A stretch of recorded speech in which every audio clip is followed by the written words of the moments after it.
we are, and we are slowly moving into Taurus season. That's the big energy shift that we're really feeling right now. And it is a big change in energy from Aries, which was a sign we were in, which was, sort of that young, energetic, almost sometimes people think foolish, you don't think before you leap. Oh, it's the new beginning, and it's like the beginning of a semester or your first day on the job, and you think, oh my God, I want to be here and I want to be friends with everyone. And you're almost like, and I think this is the energy of, you've been there a little bit. You kind of have a lay of the land, and you're not really taking a step back. You're still feeling that energy, but you're saying, how can I come into work with a little more class and a little more style? Maybe I don't have to get coffee for everybody, maybe I don't have to impress every boss in the room. Actually, there might be something amazing about me right now that, that there's value to it. And maybe let me just figure out, what really my role is and how I would proceed. So the visual that I always share about Taurus. So Taurus is a sign, it's an earth sign, it's a fixed sign.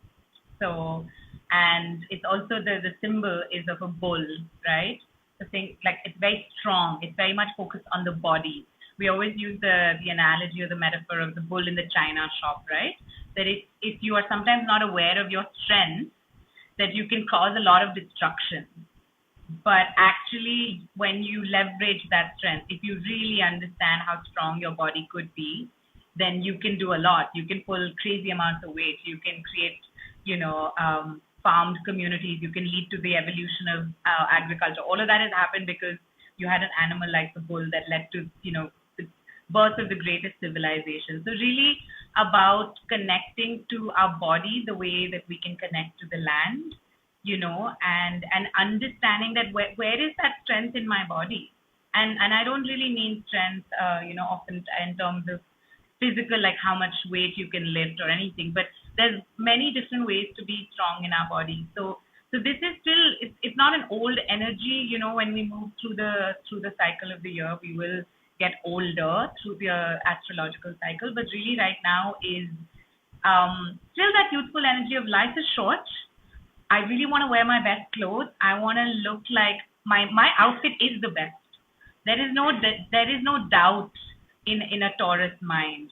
It's like my outfit is the best, and life is too short, and I'm gonna go out there, and I'm gonna work the best, and I'm gonna really rest the best. So I think Taurus is wonderful in that it can hold both that. It can hold that joyful, youthful energy, but also it really understands the value of luxury and overindulgence. Think of satin sheets. Think of working, being like a queen boss, but also coming back home to a face mask and satin sheets or whatever your overindulgence is. That is really the sort of overall energy. We also have some transits happening, some eclipse, retrograde. So maybe I'll let both of you to speak. That was just setting the vibe of what's coming up, energetically for the next sort of chapter that we're looking at. Yeah, also we have so many people with major Taurus placements here. Aakanksha and Nancy are Taurus rising. Yeah, so there's so much Taurus energy. Even in the audience, we have so many people with Taurus sun, moon, rising, and it's really interesting. Huh? So I can see you guys nodding and giggling. So yeah, there's a lot of Taurus energy. For those of you who have Taurus rising, these transits will be happening in your first house of your personality, and major changes. Yeah, and if your sun is in Taurus, also this is your birthday season. So yeah, new downloads for the entire year coming in. And there are also a lot of Capricorn rising in this group, as always, because Rosh and I have Capricorn rising, Supriya has Capricorn rising. So if that's the case, the new moon that's coming up in Taurus on the 30th, which is also an eclipse, is happening in Taurus. So that will happen in our 5th house. So if you're Capricorn rising and watching this, it's in the 5th house. If it's Taurus rising, then the new moon will be in your 1st house. So if your rising sign is something else, you can just go to your birth chart and see where Taurus is, which house Taurus falls in, and then you know where this new moon affects you and what kind of changes you can expect. And as you may already know, new moons are a time of new beginnings and to set intentions and start afresh and really figure out what is happening, what is opening up. And Taurus, like Rosh already said, rules our body, the earth. It can make us, take a little closer look on our finances and on the food we eat. In the economy, it connects to agriculture and like the financial system. So there might be changes in that. So yeah, these are the kind of themes that you can expect. New moons are a time of setting intentions, so you can see that. And then we'll have the full moon in Scorpio. So every time we have a new moon in one sign, we have the full moon in the completely opposite sign. So on the other side of Taurus, we have Scorpio, and Scorpio is a watery sign. Is your sun sign? So yeah, and your moon sign. No, your moon sign. Yeah. So we have a Scorpio moon and Scorpio sun here. And it's a watery sign, it's a powerful sign, transformation, really becoming present to deeper realities and truth, seeing things as they are. So we will have like a deeply revealing full moon coming up mid-month in May. And for me personally, Scorpio full moons are very intense. I usually have a crying spell and I really allow myself to feel my feelings. So it may be different for you. It could be something that you really celebrate a lot of the joy that you may have not been, really allowing yourself to feel. And so that's a little bit about the lunation that we will be seeing in the coming months. Would you like to share about the energy of eclipses? Yes, I can share about the energy of the eclipse because I feel I'm already in it. Yeah. So if you look at eclipses in general, it's about bringing to the surface what we may have previously experienced, but another layer, another dimension of it opening up. So it can be sometimes overwhelming for some people. Sometimes it can bring up this tremendous sense of exhaustion that Rosh was also mentioning while we were talking about it before. It can bring up a sense of like I'm somewhere in between, like I'm in a liminal sort of a space. It can bring up a sense of like time has a different notion for me. So this is a time when you really kind of do what you know is best for you. You've got to like really listen to your own body. And this is a season wherein your body's knowledge is actually available to you. So you can really go deeper, tune in with this eclipse energy and allow what needs to just, wipe off from your imprint, from your ancestral memories, from, it could be in form of grief, it could be in form of sheer hopelessness, doesn't matter, like, even like a sense of meaninglessness, it could be all of that. And to know that this is just being in that cycle. Yeah. And eclipse with the energy of the Scorpion moon. Yes, those can be like, we don't want to have that, that's the first feeling. Yeah, it's just, if you're attuned to feeling a certain kind of comfortable discomfort, you know what I mean? Yeah. So with the Scorpio moon and your eclipse season, it's just like a cocktail of intensity that you can experience, what Aarti also mentioned.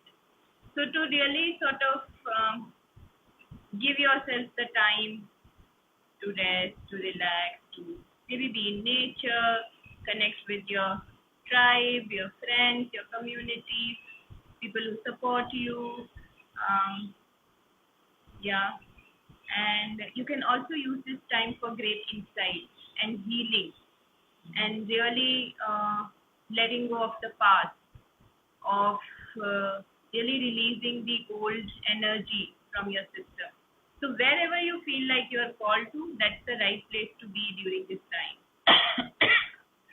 That's how my eclipse season has started this time. So that's what I can say. Um, Anything else? I think it's so beautiful, sorry, that I'm physically sitting with them, because every time we've been connected online and we use this phrase between us that, working with us, when you, sometimes you, Aakanksha once said, when you speak, my brain starts working, and I say, when you speak, my heart starts working. And that's exactly what's happening right now. As both of them are shared, my heart is suddenly like, I'm tuning in all to all of this. So just maybe as a way to connect what three of us shared, if there was like 2 pointers you want to take away, because I know we've given a lot, is to remember the two big energies we have over the next time till we meet again is the Taurus energy and the Scorpio energy, both fixed energies. And by fixed energies, we mean not someone who's, often it's looked at, someone who's stubborn, someone who doesn't like to change, someone who is resistant to change. But in fact, there's another way to look at it, is that you're actually very good with moving on with change. So if you allow yourself to let go, as Aakanksha was saying, if you feel like something has served you and it no longer serves you and you want it out, this is the best time to do that, because the energies will help you. So it's very much like thinking of, locking something up and not just keeping away the key. The key is gone. You've even melted the key into like a coin and buried it. It's over. So if that's a relationship, if it is a lesson, if it is a bodily practice that is no longer working for you, if it is an emotional, spiritual practice that is not working for you, say thank you to it. Really say thank you to it, because it has worked for you. That is why you went towards it. And allow that to be released. It's really asking you that. And then tune into what is coming up. Is it a simpler practice? Is it something that you tried in the past and it didn't work, but now it feels better? Is it doing it with a friend? Is it maybe picking another color, that you want to use for your journaling? So allow this time to make big and small, but very critical changes, because the energies will make it much easier. So if you're letting go of something, or if you really want to, I think personally, and I think we'll agree, that eclipses are not really the best time to start something new. It's a time, like the metaphor sometimes is used, it's like a power outage. It's when the electricity is gone. So you don't really want to start painting a new thing or start cooking when there's no electricity. You're really like, okay, where's the candle? Where's the emergency light? Am I okay? Is my pet okay? Are we okay? Okay, what is the electricity department saying? Okay, we have water in the house. Okay, the windows are locked up. You're making sure you have your resources. You're making sure what information is coming, and you're waiting for the electricity to come back on to then start cooking, to then start the process. But till then, you're gathering all your information. So I would say tune into that energy. Don't feel like, oh, time is running out. It's the beginning of the year. Oh my God, I've achieved nothing. We're already in May. It's okay. The universe is giving you this mini break. Allow what needs to go out. It's a great time to cleanse. If you want to make it a ritual thing, clean your closet, give away things.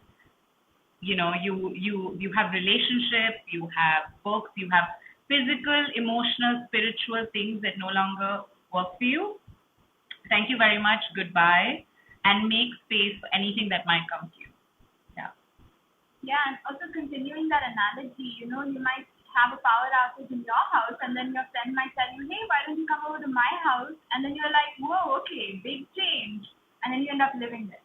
So expect the unexpected in some way. That's what eclipses are, like wildcard energy. I also like to call it like a liminal portal, like a wormhole. So you enter the eclipse from this side and you leave here and you don't know what happens here. So you might have this image of a wormhole or like a portal from any movie you watched. For me, eclipse seasons are always like that. And eclipses usually come in 2s or 3s and sometimes 4s. That happened some years ago, and I don't want that again. Now we have to. So, let's just allow ourselves to move in and out of it. Things might change. Unexpected things might happen. Good things might happen. Some things that you didn't expect might happen. They might throw you off. But all in all, it's happening for something that you may not really be able to see. Also, one thing I wanted to mention was the Pisces stellium. I think not mentioning it would be like not cool. So I'm just going to quickly tell you guys that 4 planets are in Pisces right now. They have been, like, a lot of action has been in Pisces even during the last podcast episode that we recorded. And Pisces is a sign of the liminal, it's the sign of transformation, spirituality, the unseen world, all the topics that are taboo in our society. And the fact that 4 planets are there, which is Venus, Mars, Jupiter, and Neptune. And Jupiter and Neptune are rulers of Pisces. So there's a lot of beautiful, spiritual, sublime energy accessible to us. And we were also talking a lot about dreams and how right now it's a potent time for us to tune into our dreams. A lot of you have been writing to us telling us that you've been having crazy dreams, and so have we. So, yeah, just stay with it, tune into it, allow messages to come through, release and process, and just be gentle on yourself, because you may not be as available and present as you usually are. It's easy to be a bit lost and foggy, and that's fine. That's totally okay, and it's okay to feel low and sad and moody, or to feel exhausted. Like we were just saying today, we have to do the podcast. Okay, we can do it. We were so tired, so that's normal. There's so much action in Pisces. So yeah, sorry, I should mention it. Yeah. Okay. Wow. So we can't wait to show you the cards that we have pulled today.